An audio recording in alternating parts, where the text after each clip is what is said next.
আপনি রুয়ে জমিনের কেউ বলতে পারবে না যে এই ব্যক্তি জাহান্নামী। আমি এতটুকু বলতে পারবো যে নামাজ না পড়লে জাহান্নামে যাবে। হুজুর এই ব্যক্তি জাহান্নামে যাবে না, এটা তো বলতে পারবো না।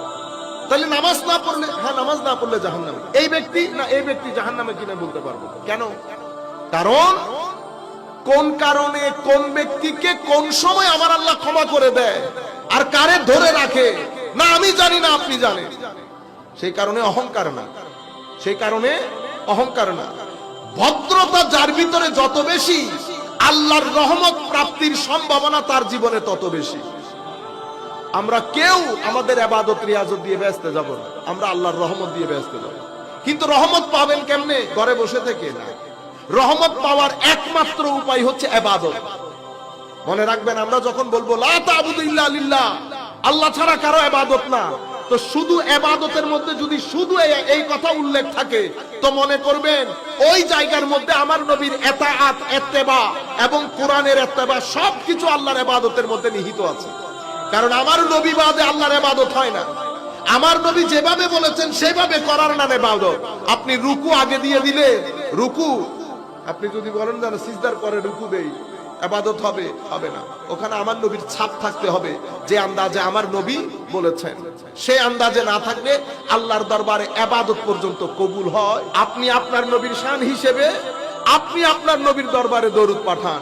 রয়ে গেল আমরা হাজার করলেও তো আপনার নবীর শানের ছিটে ফুটা আদায় হবে না।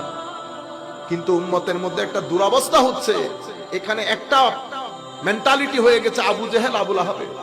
আল্লাহর দরবারে ফরিয়াদ করি, আল্লাহ কিয়ামতের আগ পর্যন্ত আমাদের নসল থেকে বেনামাজি আসুক, বিয়াদবে রাসূল যেন না আসে।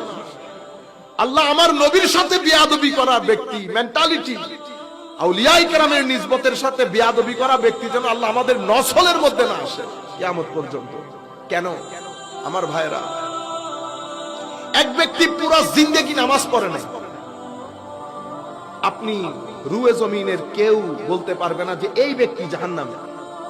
আমি এতটুকু বলতে পারবো যে নামাজ না পড়লে জাহান্নামে যাবে।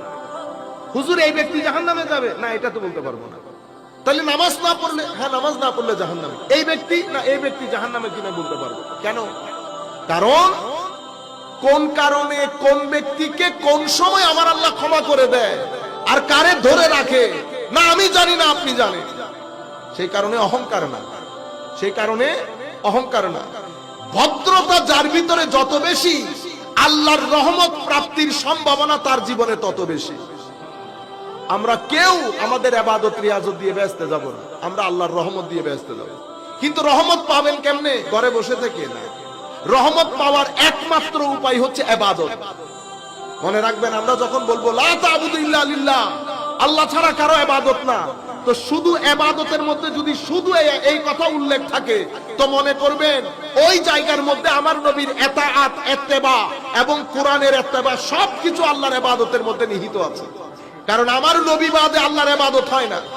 আমার নবী যেভাবে বলেছেন সেভাবে করার নামে ইবাদত।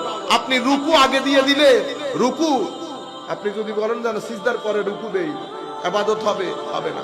ওখানে আমার নবীর ছাপ থাকতে হবে, যে আন্দাজে আমার নবী বলেছেন। সেই আন্দাজে না থাকলে আল্লাহর দরবারে ইবাদত পর্যন্ত কবুল হয় না। আমি আপনাদেরকে যে জিনিসটা বলতে চাচ্ছি, এটা গুরুত্বপূর্ণ পয়েন্ট। আমার আল্লাহ কত ছোট ছোট কারণে কত বড় বড় গুনাহগার ক্ষমা করে দিয়েছে। এটা বনী ইসরাইলের মহিলা সারা রাত ইবাদত করেছে, সারা দিন রোজা রেখেছে, কিন্তু একটা বিড়ালকে আপনারা জানেন সেটা খাদ্য দেয় নাই, ছেড়েও দেয় নাই, বেঁধে রেখেছে, খাদ্যও দেয় নাই, বিড়ালটা মারা গেছে। আমার আল্লাহ তার কোনো ইবাদত গ্রহণ করে নাই। কই গেছে তাহাজ্জুদ? কই গেছে তার জিকির? কই গেছে তার দিনের রোজা? আমার আল্লাহ তাকে জাহান্নামে নিক্ষেপ করেছে। বলে ইয়াযু বিল্লাহ, সবাই বলেন নাউযু বিল্লাহি মিন যালিক। আমরা আল্লাহর দরবারে ক্ষমা চাই। তাইলে এখন আপনি তো ধর্ম কি? ইবাদত কোথায় গেল? দিনের রোজা কোথায় গেল? শুধু একটা বিড়াল, শুধু একটা বিড়াল। তাইলে বিড়ালকে খাদ্য না দিয়ে বিড়ালের উপর জুলুম হয়েছে।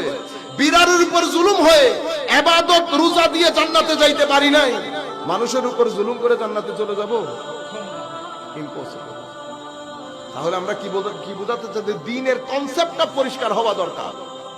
আরেক মহিলা ওই একই হাদিসের মধ্যে আমার নবী বলছে, খারাপ কাজ করে ফেরত আসার সময় কুকুরকে শুধু পানি দিয়ে, কুকুরকে